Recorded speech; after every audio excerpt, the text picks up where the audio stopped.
Alert level 3. Ito ang status ngayon ng Laguna. So tignan natin kung ano yung itsura ngayon ng ating mga kalsadahan.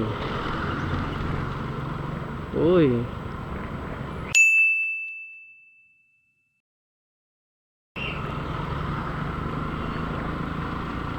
parang napansin ko parang alert ngayon din ng mga enforcer dito.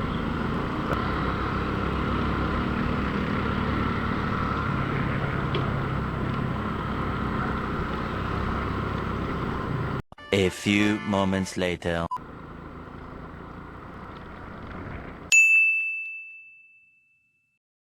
Ayun, checkpoint oh. Puro mga motoran siya na checkpoint.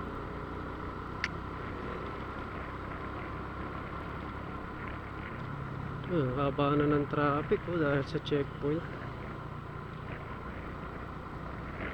Ayan, alert level 3 po yan.